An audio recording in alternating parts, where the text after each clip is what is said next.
बिस्मिल्लाहिर्रहमानिर्रहीम। आप देख रहे हैं यूट्यूब चैनल दिल थाम के। मैं हूँ राना ज़फ़र इकबाल ज़फ़र।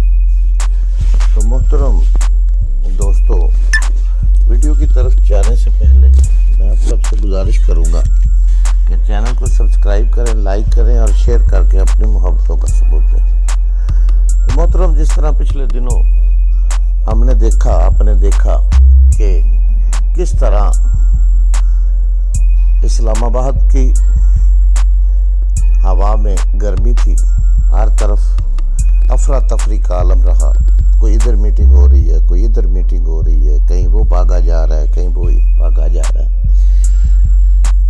बात सिर्फ एक ही थी कि वज़ीर आज़म पाकिस्तान इमरान खान साहब का इल्ज़ाम था कि अपोजिशन बैरूनी ताकतों के ज़रिए रजीम चेंज करना चाहती है। इन्हें अमेरिका की खुल्लम खुल्ला सपोर्ट हासिल है और इससे पहले उन्होंने एक लेटर लिखा जिसके बारे में आप सब को मालूम है कि 7 तारीख को लिखा गया, हमें मिला, और 8 तारीख को अदम एतमाद की तहरीक आई जिसमें धमकी दी गई वगैरह वगैरह वगैरह।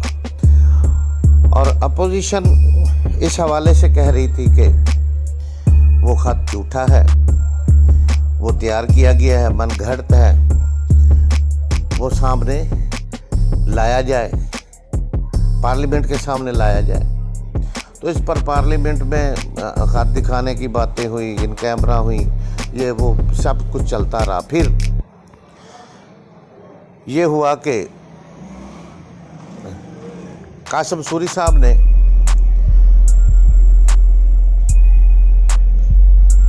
जो अदम एतमाद की तारीख थी वो मुस्तरद कर दी और किसी किस्म का उन्होंने बिल्कुल दलेरी के साथ अपना काम सर अंजाम दिया और उसका चले गए। अपोजिशन दौड़ी। उस दिन इतवार था। इतवार के रोज अपोजिशन ने जाकर सुप्रीम कोर्ट का दरवाज़ा खटखटाया। सुप्रीम कोर्ट खुल गई। उन्होंने अपना फैसला दे दिया कि इसकी जनाब ये सुना जाएगा और इस बारे में हम वाज़ेह लाइन लेंगे। फिर उसका फैसला आया। फैसला भी अवाम के सामने है। चूँकि अदालती फैसला आ चुका है, इस पर हम बात कर सकते हैं, लेकिन फिर भी पाकिस्तानी है, मुहिब वतन है, पाकिस्तान की इज़्ज़त के लिए, पाकिस्तान की आन के लिए, पाकिस्तान के वक़ार के लिए, अपनी जुडिशरी के लिए उस पर बहस नहीं करेंगे। बहरहाल फैसला जो भी था वो टोटल अपोजिशन यानी पीडीएम के हक में था और तहरीक इंसाफ यानी हुकूमत को उस फैसले में बांध दिया गया था और बुरी तरह जकड़ दिया गया था कि वो हाथ पांव भी हिलाने की जुर्रत नहीं रखते थे। फिर वक्त मुकर्ररा पर इजलास शुरू हुआ। इस दौरान तकरीरें चलती रही। दोपहर होगी, सपहर होगी, शाम होगी। शाम को जनाब अपोजिशन ने ज़्यादा रौला डालना शुरू कर दिया कि वोटिंग करें। लगता है ये वोटिंग नहीं करेंगे और हुकूमत का तरीका देखकर लगता है यही था कि वो वोटिंग की तरफ नहीं जाएंगे। इमरान खान बार बार कह रहे थे कि हम इसी तरह डटे रहेंगे, आखिरी बाल तक खेलेंगे। यहाँ पर मैं तज़किरा करूँगा कुछ मीडिया हाउसेस का। कुछ मीडिया हाउसेस को अगर आवाम सुनती थी तो लगता था सब पुरअमन है, चैन की बांसुरी बज रही है और सिर्फ सुकून ही सुकून है। पाकिस्तान में कोई अफरा तफरी नहीं, कोई मसला नहीं, कोई मसाइल नहीं। और अगर हम 2-3 और चैनल जिन्हें पूरी कौम जानती है उन्हें देखते हैं, जैसे कि जियो, तो वहाँ पर इस तरह था जैसे जंग लगी हुई है।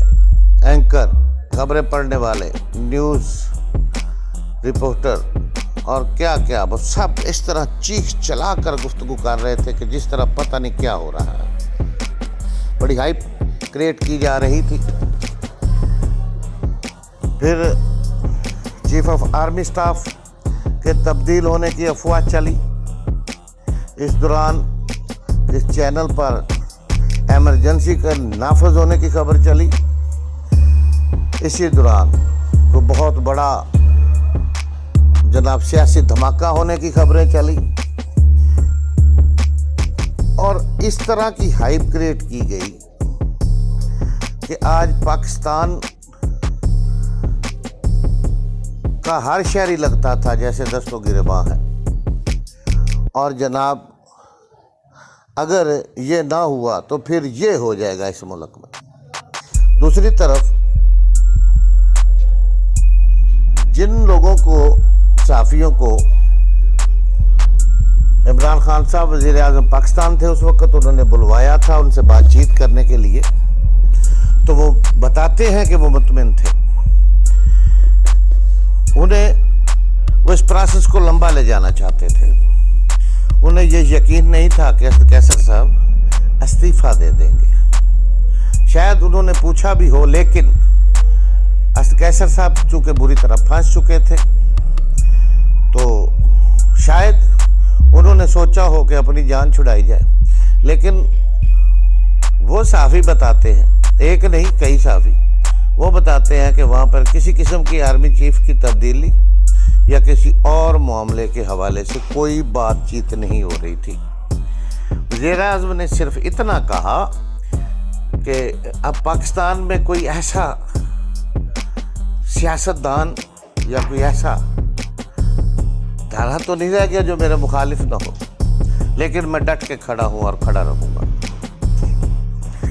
मैंने पिछली अपनी वीडियो में बताया था कि अब ये मसला हार जीत का नहीं है, ये अनाओं का मसला है। अपोजिशन चाहती है किसी अदम तहरीक के ज़रिए खज्जल ख्वार करके निकाला जाए, जबकि हुकूमत चाहती है कि इसका कुछ सलूशन निकले और हम कायम रहें। इस तरह तो शहबाज शरीफ को अचकन मैं भी नहीं पहनने दूंगा, ये बार बार वज़ीर आज़म इमरान खान ने कहा। अब ज़िद्दों में ज़िद्द आ गई थी, अनाएँ आ गई थी। लेकिन फैसला आने के बाद अपोजिशन के पास बहुत बड़ा कार्ड सुप्रीम कोर्ट की हवाले से आ चुका था। और दूसरी जानब यह हुआ कि जब रात 11 बजे तक फैसला कोई नहीं हो रहा था तो अचानक पता चला कि सुप्रीम कोर्ट खोली जा रही है। तो यहाँ पर कई PTI वालों ने मुबैना तौर पर वज़ीर आज़म ने कहा कि 1:30 बजे या के करीब हम दरख्वास्त अपील की जमा कराने लगते हैं तो टाइम नहीं होता, और ये सुप्रीम कोर्ट की अदालत रात 11 बजे लगाई जा रही है। तो इस तरह के और कई मतलब सवालात थे जो उठाए जा रहे थे मुख्तलिफ एंकर्स की तरफ से, तबसरा निगारों की तरफ से, और हुकूमत जो उस वक्त तक हुकूमत में थे PTI की तरफ से। दूसरी जानब अपोजिशन बड़ी खुश थी, उनके चेहरे खुशी से निहाल थे, लेकिन वो थोड़ा सा सहमे हुए भी थे कि कुछ ऐसा ना हो जाए कि बात बनती बनती बिगड़ जाए। बिलाखिर असद कैसर साहब ने, कासिम सूरी ने इस्तीफ़ा दे दिया और इजलास दे दिया इजाज़ सादिक साहब को, जिन्होंने फ़ौरन गिनती करवाई और अदम एतमाद की तहरीक को कामयाब कर दिया।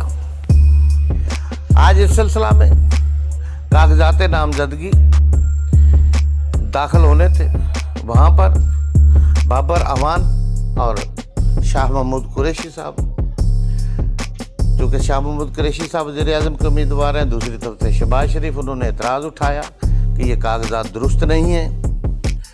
तो इस मौका पर एहसन इकबाल साहब की पहले खाकान अब्बासी की हल्की सी और उसके बाद एहसन इकबाल की शाह महमूद कुरैशी से तल्ख कलामी भी हुई, और एक दूसरे को उन्होंने कहा कि आप वज़ीर ख़ारिजा नहीं हैं, उन्होंने कहा कि आप भी कुछ नहीं हैं, ये वो इस तरह की सख्त जुमलेबाजी हुई। बहरहाल कागजात नामजदगी दोनों के कबूल कर लिए गए, मंजूर कर लिए गए।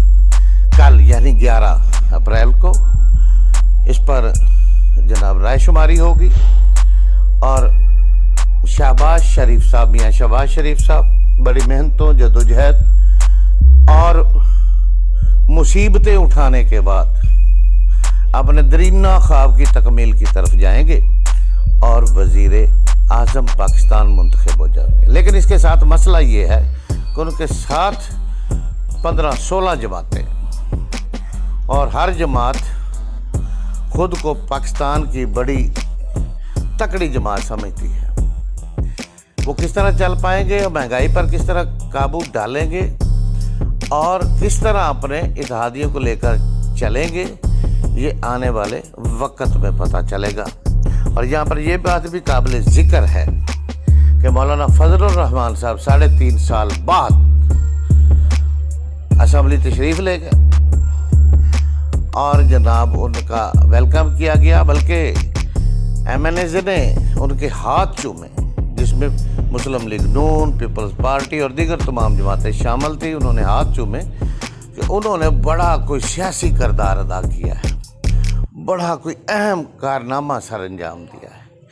اگر تو وہ خط درست ہے، اصل ہے، تو پھر یہ کہنے میں کوئی یار نہیں کہ پاکستان کے ساتھ بہت بڑی دشمنی کے مرتکب ہوئے ہیں مولانا فضل الرحمان صاحب اور پی ڈی ایم۔ اگر وہ خط فرضی ہے تو پھر عمران خان صاحب نے عوام کے جذبات سے کھیلا ہے۔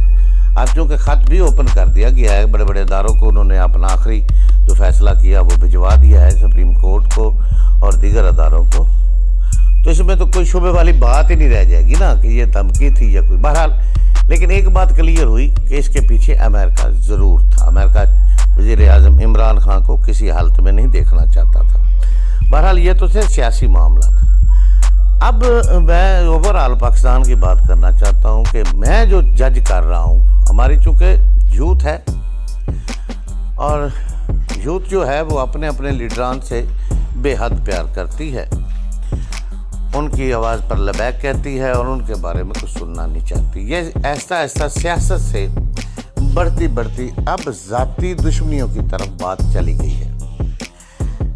وہ اس طرح ہے کہ اگر کوئی نون کے ورکرز کے خلاف بات کرتا ہے تو وہ پھوڑے کی طرح فوراً دکھ جاتے ہیں اور اپنا سخت لہجہ استعمال کرتے ہیں۔ تو دوسری جانب یہی حال پی ٹی آئی والوں کا بھی ہے، اور یہ بہت غلط ہو رہا ہے۔ ہماری قوم جس طرف جا رہی ہے، ہمارے نوجوان جس طرف جا رہے ہیں، وہاں کوئی اچھا مستقبل نظر نہیں آ رہا، کوئی بہتری کی امید نظر نہیں آ رہی۔ بہرحال سیاستدانوں کو، لیڈران کو، اپنے ورکروں کو سمجھانا چاہیے اور نوجوانوں کو یہ سمجھنا چاہیے کہ یہ سیاست ہے، اس سے ذاتی دشمنی کا رنگ نہ دیا جائے۔ اس کے ساتھ ہی علی محمد خان نے اکیلا تھا جب رات کو اجلاس ہو رہا تھا، جس دن عدم اعتماد کی ووٹنگ ہوئی تو وہ بیٹھا رہا، دوسروں نے واک آؤٹ کیا، پی ٹی آئی کے ممبران نے، اور اس نے تقریر کی، اور اپنی تقریر دھماکے دار تقریر تھی، جس نے تقریباً اکثریت پاکستانیوں کے دلوں پر اثر بھی کیا، اور انہوں نے علی محمد کی دلیری کو بھی سراہا۔ لیکن یہاں پر اپوزیشن کی بھی دلیری تھی کہ انہوں نے بڑے سکون سے تقریر سنی اور ہلکا پھلکا احتجاج کیا، لیکن انہوں نے ان کی پوری تقریر سنی۔ بہرحال آنے والے دنوں میں کیا ہونے جا رہا ہے جی، کیا نہیں ہونے جا رہا، یہ میں آپ کو ایک خبر دے دیتا ہوں کہ آنے والے دنوں میں عمران خان صاحب نے آج اپنی دوستوں کے ساتھ، اپنے رفقائے کار کے ساتھ، اپنے ساتھیوں کے ساتھ، کور کمیٹی کے ساتھ فیصلہ کر لیا ہے کہ کوئی محاذ خالی نہیں چھوڑا جائے گا۔ وہ استعفے کی طرف بھی جا سکتے ہیں، اور یہ شیخ رشید اور فواد چوہدری کے مطابق تو یہ فائنل ہو چکا ہے کہ وہ سب استعفے دیں گے۔ اگر ایسی صورتحال ہوتی ہے تو پھر بہت بڑا بحران پاکستان میں سیاسی پیدا ہو سکتا ہے، جس سے پھر دوبارہ الیکشن کی طرف جانا پڑے گا، کیونکہ اتنے زیادہ دوبارہ انتخابات نہیں کروائے جا سکتے۔ اور دیگر عمران خان جب عوام میں نکلیں گے تو کیا جس طرح آوازیں آ رہی ہیں کہ وہ دوتائی اکثریت کے ساتھ واپس آئیں گے، عوام انہیں رسپانس کر رہی ہے، تو کیا ایسا ممکن ہوگا؟ کیا جس سپر کا طاقت کے ساتھ اس نے متھا لگایا ہے وہ کیا ایسا ہونے دے گا؟ تو ان سب کے درمیان ایسا ہوگا یا نہیں یہ تو آنے والا وقت بتائے گا، لیکن ان سب کے درمیان میری استدعا ہے اس پاکستان کے نوجوانوں سے کہ وہ جاگ جائیں، وہ اٹھیں۔ کرپشن ہو تو کسی کو دھاندلی نہ کرنے دیں، جہاں کرپشن دیکھیں نشاندہی کریں، آواز اٹھائیں، جہاں ظلم و زیادتی دیکھیں وہاں بھی ان کے ترجمان بن جائیں اور ظالم کو کٹہرے تک پہنچائیں۔ جب تک یہ قوم نہیں جاگے گی، جب تک یہ یوتھ نہیں جاگے گی، جب تک یہ اپنی آواز بلند نہیں کرے گی، پاکستان میں نہ بہتری آ سکتی ہے، نہ پاکستان بہتری کی طرف جا سکتا ہے، نہ یہ قوم باضمیر بن سکتی ہے، نہ یہ قوم ایک مکمل اور انسانیت پر کی راہ پر چلنے والی حضور اکرم صلی اللہ علیہ وسلم کی پیروکار امتی اور ان کے راستے پر چلنے والی قوم بن سکتی ہے۔ اس لیے انہیں جاگنا ہوگا، گہری نیند سے اٹھنا ہوگا اور اپنے دیکھنا ہوگا کہ ہم نے سچ کو سچ کہنا ہے، جھوٹ کو جھوٹ کہنا ہے، برے کو برا کہنا ہے، اچھے کو اچھا کہنا ہے، اور ہم نے اپنے مسلمان ہونے کے ناطے حضور اکرم صلی اللہ علیہ وسلم کے نقش قدم پر چلتے ہوئے ہم نے اپنے ملک میں، اپنے لوگوں میں اچھائی پھیلانی ہے، بدی کو دور کرنا ہے۔ اس کے ساتھ ہی میں اجازت چاہوں گا جی، ملتے ہیں نیکسٹ ویڈیو میں۔ السلام علیکم۔